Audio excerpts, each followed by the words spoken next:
Hello, mathematicians. It's Miss Cattey here today to show you another video. Today's lesson is going to be all about classifying and identifying the bases of 3D figures, so things that take up space. This should 100% be a review from middle school and even elementary school. You've been naming 3D shapes for a long time. So there's only maybe one new shape in here at all. But we're going to go through, talk about their bases and a little bit of their properties to help us kickstart our 3D mini unit. Okay, the first shape we're going to talk about is really, really familiar to you. We have a cylinder. A cylinder has a round outside and it has two congruent circular bases. So this base down here and this base up here. Those are the flat parts. These two bases are parallel planes. That means if we were going to extend them forever, they would never touch. So that is our first figure. And I'm sure you can think of a lot of 3D cylinders inside your house. Maybe that'll be our weekly scavenger hunt challenge this weekend. Very similar to a cylinder is going to be a cone. This also has a circular base, but instead of having two flat bases like the cylinder, it comes up to a sharp point at the top. Again, the outside is smooth. There are no edges along this outer portion. It's completely smooth. Similar to a cone is going to be a pyramid. These have a flat base. This one is a square or a rectangle. We're not sure if it's a square. And the sides are triangles. Now we have these extra edges, but we still come up to a point at the top. So these two shapes are similar, but the base is the main difference. Bases in cones are round, no corners. Bases in pyramids are polygons. This one is a rectangle. We also have this one with a triangle. So when we're naming pyramids, we want to think of them as having two names. They have their first name, which relates to their base, and then they have their last name, which is their family. That is the thing that they all have in common. So these two figures have different bases. We have triangle and a rectangle. Their first names would be triangular and rectangular. Their last name, their family of figures, is a pyramid. So here we have a triangular pyramid and a rectangular pyramid. So those are another shape that we see fairly often. Those are not the only shapes that are named by their base. We also name prisms by their base.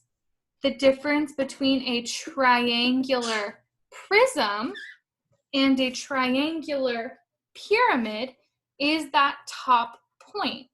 The pyramid comes up to a point and its faces are triangles, but the prism has two congruent bases. These two triangles are exactly congruent. Now the perspective makes it look like the yellow one's a little bit smaller, but in real life they are exactly congruent. So we've got two faces here, or bases, I'm sorry, two bases here. Very similar to the cylinder. Again, the difference is a cylinder has a round base and a prism has a polygonal base. The other thing you want to note with these shapes is that the face touching the ground is not always the base.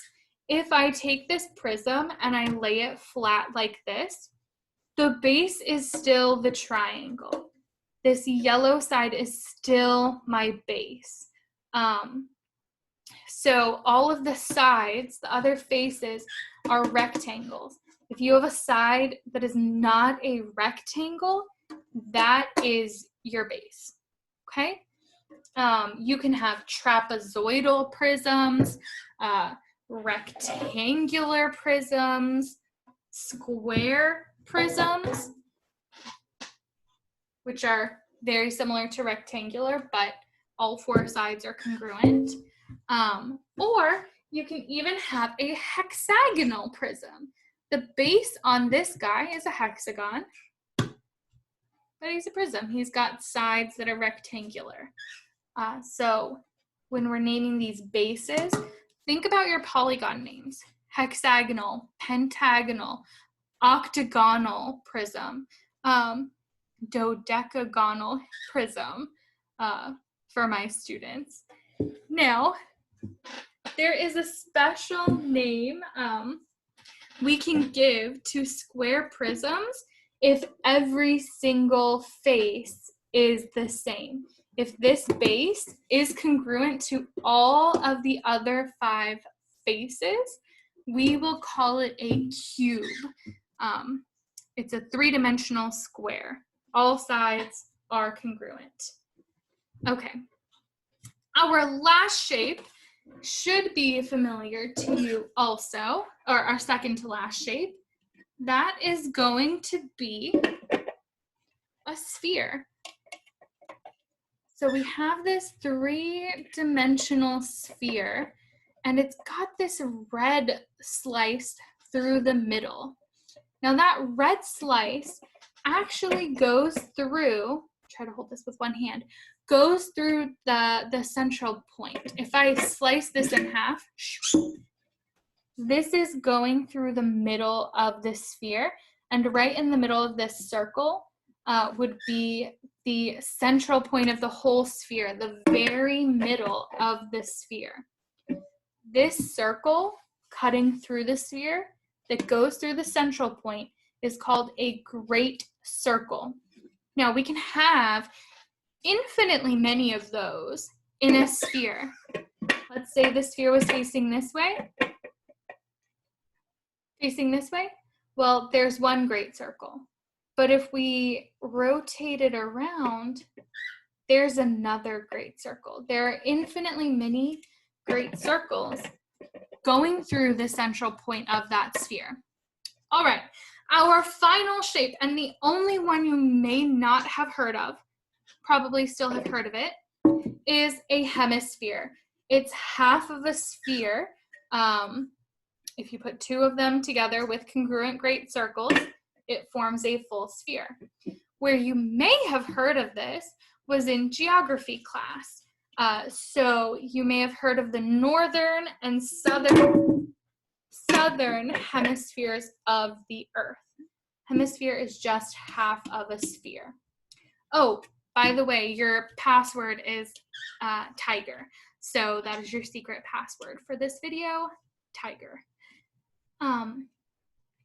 Now a hemisphere is exactly half of that sphere. We still call this portion a great circle. It's in a sphere the largest circle, or in a hemisphere, it's the largest circle. And unlike spheres, which have infinitely many, a hemisphere will only have one, which kind of functions as its base. Now, that is exactly what you're going to do in today's assignment that is due Thursday at 10 p.m. All you're going to do is name bases, classify polygons, or classify the polygonal bases, and then classify the 3-dimensional solid figure.